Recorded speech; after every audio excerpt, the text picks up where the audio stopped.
Well, good afternoon to this week's episode. You might notice that the scenery is a little different. That's the first thing I want to bring up. I moved again. We got a little bit smaller of a space than what you guys have seen before. But as always, welcome back to another episode on this channel. We are going to be doing a full in-depth teardown of this KA24 240 motor right here. I don't know too much about it. I originally bought it to just kind of make a quick buck. It was $100. So whatever's wrong with it, they said that it was loss of blow-by. That's what it was.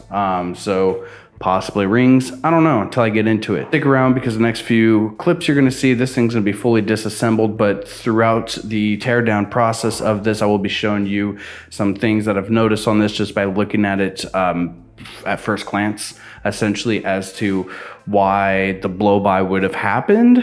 But I'll get to that later in this video. And of course, if you guys enjoy seeing these teardown videos or these engine videos or really anything car related, go ahead and leave a like and definitely share this video with a friend or any one of my other videos that I have up. And with that, let's do the first step here and get this on the stand and start taking the valve cover off. All right, now I know I lied about the next couple clips and we're gonna be with the motor disassembled. Now I'm in my room. The reason for that is that this camera that is now a webcam, the screen and viewfinder broke. It fell on me halfway through this video. You'll see I switched from my camera to my phone.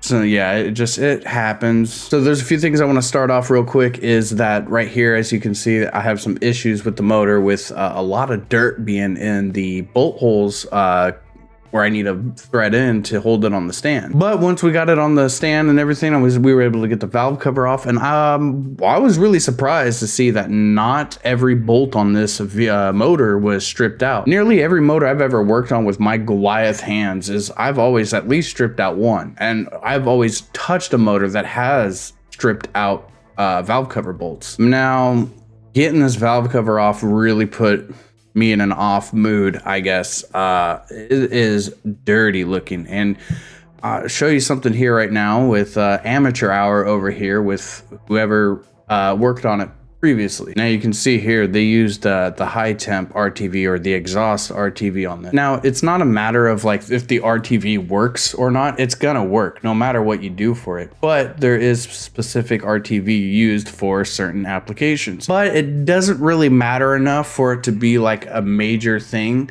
However, it does show like the amount of knowledge somebody has when you are opening something like that up and seeing that.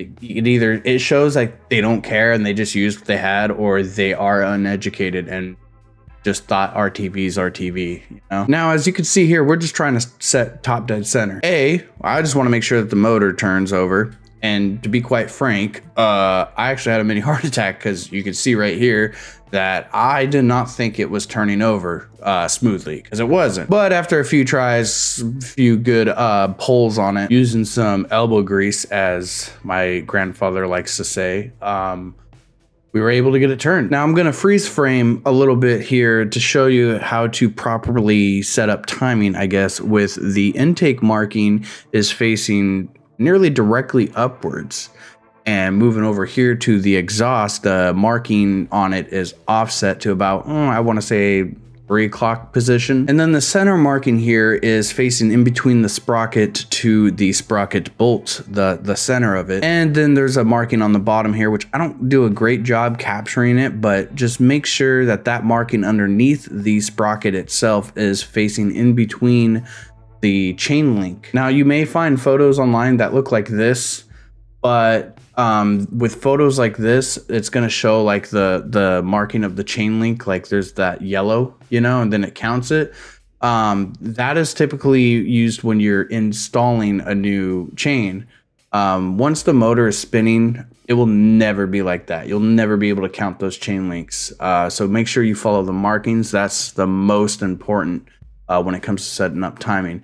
All those markings fall in line, not just with the mechanical timing as well, but like for the sprocket, that's where the distributor goes into. So you got to make sure that timing is lined up as well, because that will later, if you're doing a full build, later you'll have to line that up with the distributor as well. And now that we have it set to top dead center, we go back to taking off all the smaller parts on the motor and nothing was wanting to come off easily. At this point of the teardown, I am feeling like I may have taken on a really bad project. We get the lower timing cover off, and I start to notice things that I really don't like seeing. With the oil and water mixture that I see here on the bolt. Now this could be from sitting and it was loose and it was outside in the elements. I'm not too sure. I never found any water mixture anywhere else in the motor, but when I first took that off, I was getting a little concerned, I'm not gonna lie. Now, before I get this lower cover off, I did remember when I was pulling on this that the oil pickup is actually a part of the lower cover, so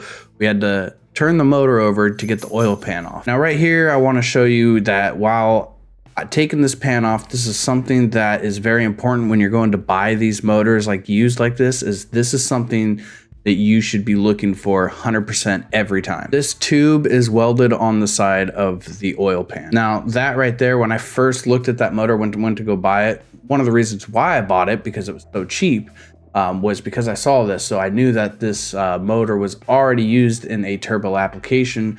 I wanted to see more, so I wanted to tear it apart and see exactly what they did. And so far in this part of the process, I wasn't thoroughly impressed with how they did it. But when I went to go buy it, I was really excited because of that reason. But I was also really scared. That oil pump wasn't even on all the way. Look at that. What the fuck? What? Yep, as you saw here, we got the oil pan off and the oil pump was entirely loose. Now remember, I said that the last owner said that it was a blow-by. I keep that in mind. I don't think it is anymore. Wait a minute.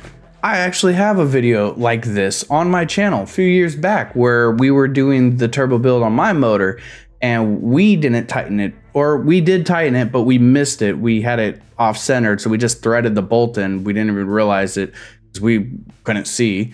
That's a mistake. But when these oil pickups don't build vacuum, because that's how they work, is when they're tight and sealed and everything like that, they pull a vacuum in the oil pan, distributing oil throughout the motor. That's how you build oil pressure. If there's any flaws in that part of the system, you're not gonna build oil pressure. And if you drive it without oil pressure, maybe I'll explain that in a little bit. But before we get to that, we have to finish taking the rest of the timing components off and get the head off and everything like that. The only thing worth mentioning about this part when taking the timing off is the sprocket bolt. Now, Mr. Nissan himself was allegedly drunk that day when they decided this, but he wanted 95 foot-pounds of torque on this bolt into an aluminum head. Anyways, I don't think anybody caught that. He was so hammered that day in the meeting and they just went with it. So yeah, here you go. You have literally a recipe for destruction. So at 95 foot-pounds of torque, an aluminum head that probably has over 200,000 miles, you have a really high chance of stripping it out. Not even by like doing anything wrong, just normally taking stuff out. Now there is a fix for this, very, very simple. Helicoil, time insert, whatever you guys like to call them. You know, some people call them different things. Some people will argue that they are different. Really, to me, they do the same thing. But that is what I've used before in the past when rebuilding these motors. I have yet to have a single one fell on me, I guess. So they've always worked for me. And from the looks of this clip right here, it seems like I might be doing a helicoil on this motor. The cam bolts, the head bolts, and the crank bolts for the cradle, I always start from the inside out in the cross pattern. These particular parts are under a lot of torque and be damaged if not properly taken out. As you can see here, I lay everything out from front to back, in some cases back to front, depending on what it is.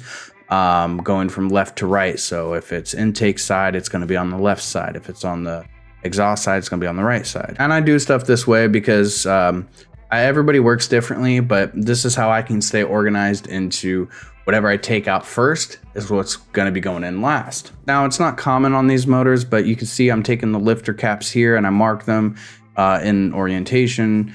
And the reason why I do this is sometimes some vehicles and sometimes valve adjustments on hydraulic lifters are typically used to do the adjustment with shims. I've also learned from my mistakes many times doing head gaskets with motor vehicles with, I guess, hydraulic lifters. I like to just turn it upside down. I don't know why. Maybe it's like a deep hole inside me that makes me feel safe, you know, kind of like a childhood trauma. But I just like to turn the heads upside down. And every time I do, they just fall right the hell out. So I've learned just to take them all out. That way I can't mess anything up. Like I said before, head bolts, they all get taken out in a cross pattern. And I loosen the torque before I use an impact. I've always used impacts after I've loosened the torque of everything. No issues. None. People who tell you that, oh, it's bad, they don't know what the hell they're talking about at all. Have fun with your impact. Your impact is your best friend. That is my favorite tool, and that should be your favorite tool too. But right here, as I'm tearing this apart, my thought is I'm actually really surprised to see that the head bolts are the OEM head bolts. And getting the head off here, the top of the bottom end here, looking pretty good. What doesn't look good is on the back side here, cylinder number 2. We now found out this isn't blow by. I expected nothing less from 240 kids, to be entirely honest, but it's not the worst I've seen. And it may be fixable as long as the crank can be turned.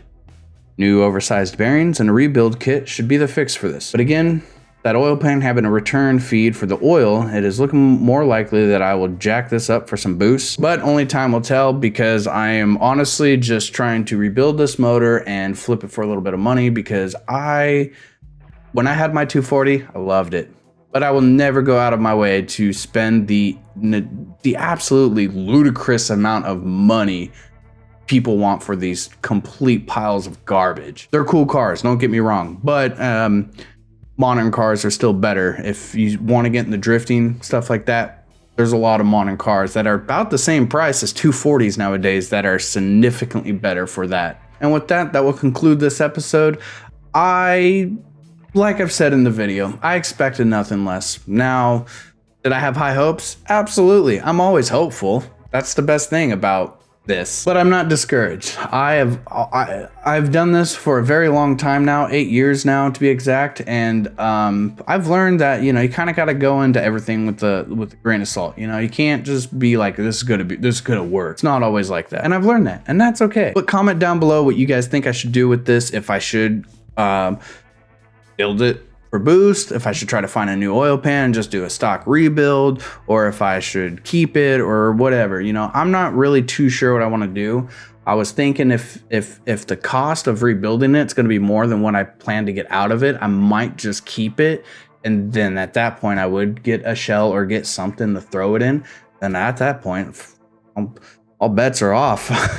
You guys can tell me put it in whatever and I'll make it happen. But I know I just talked a good amount of crap about 240s.